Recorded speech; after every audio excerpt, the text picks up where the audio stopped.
Hi guys, when a minister or MP is invited to speak at a select committee, they're expected to turn up well prepared. But one of the basic requirements is knowing the name of their counterparts in the opposition parties. Michelle Donelan, the current Culture Secretary, obviously doesn't, and this was pointed out by John Nicolson during one select committee. Not knowing someone's name may seem trivial on the surface, but it does speak volumes at another level. First, have a listen to the exchange. Can you name Scotland's Culture Secretary? Not off the top of my head. It's Angus Robertson.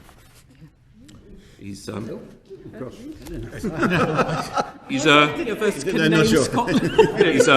clue.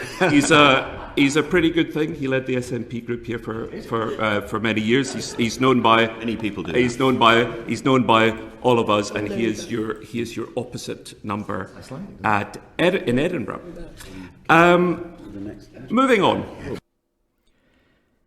Now, as I said, on the surface, you may think, well, then what's the big problem here? She doesn't know the name of the Scottish Culture Secretary. This is supposed to be a union. They're supposed to be working together to benefit the people of England, Scotland, Wales and Northern Ireland. But when you have the current Culture Secretary in Westminster not knowing the name of the Culture Secretary in Scotland, what does it tell you? She doesn't know because she's incompetent, or she doesn't know because she doesn't care. And we've heard before when it came to other Scots, where Jacob Rees-Mogg couldn't remember the name of one of his own, or maybe it was in Wales. Either way, it's a Tory minister. And we're not talking about some backbencher not knowing the name of the Culture Secretary in Scotland. This is the Culture Secretary in England, in Westminster, not knowing. I've said before, the Tories treat Scotland and its government with nothing but contempt. They see it as a joke. They see it as something that has to be tolerated. And they're stripping away whatever powers they can from the government in Scotland. They're no fans of devolution.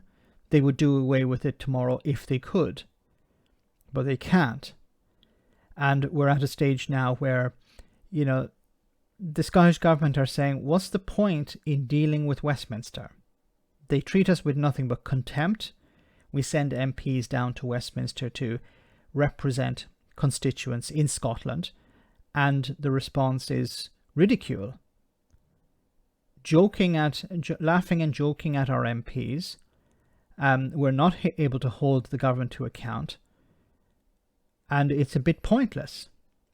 And here it is demonstrated once again. It's important not to focus on her not knowing the name. This is her job. She's supposed to be working hand in glove with the Scottish government. This is not me talking. This is the Conservatives talking. This is the Conservative and Unionist Party speaking here. This is the Tory government saying we're working with the devolved governments all over the UK for the best of the British people. And you have the Culture Secretary who doesn't even remember the name, or doesn't even know the name of the Culture Secretary in Scotland. It's pretty damning. But as I said, they simply don't care. Let me know in the comment section, guys, what you think.